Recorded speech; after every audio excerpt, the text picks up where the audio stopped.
Even though 6 days are common, I still have a lot more to say about Megan's run, so tune in for part 2, where I talk about the aftermath of Megan Wachspress's loss. After Amy Schneider beat James Holzhauer's 32-day record, she said her Jeopardy goal was to eventually be a divisive Jeopardy contestant.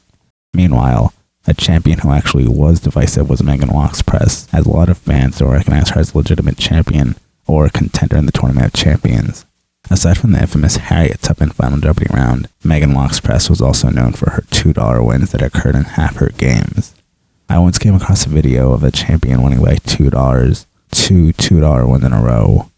The title sounds misleading because I thought that meant the contestant won only $2 instead of winning by $2. Megan Wachspress's $2 win after defeating Eric Ahasic wasn't even the first time it happened in season 38.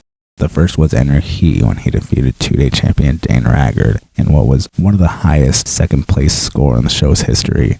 The first time it happened, I didn't think much of it, especially when there were already 2 wins by $1 in the same season, one of which also happened under Andrew's run. The second time it happened, I thought it was just another coincidence.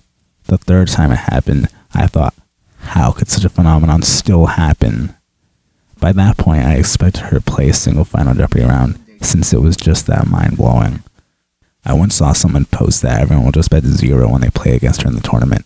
I already commented on the infamous Final Jeopardy round when fans were claiming Sadie Goldberger was robbed.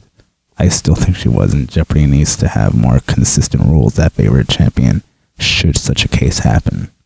I also didn't mention this. In that same game, Megan answered, "Who is Luke Garrick?"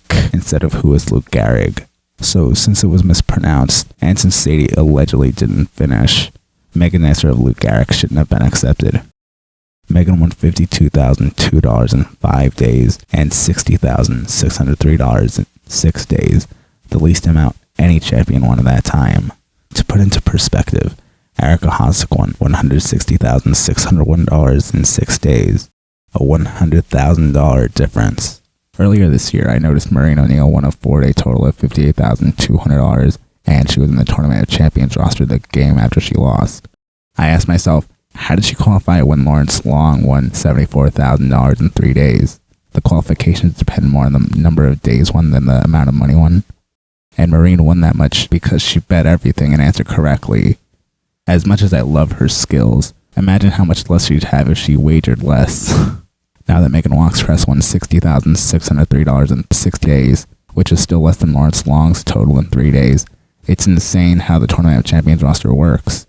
If this were any other season, not the season of the Super Champions, Lawrence Long would have definitely been in the Tournament of Champions, as there have been 3-day champions in the past who qualified. Actually, they usually do, just because there haven't been so many champions who are automatic qualifiers. Some people consider Megan to be the luckiest champion in Jeopardy history. Personally, I still think Matea is the luckiest.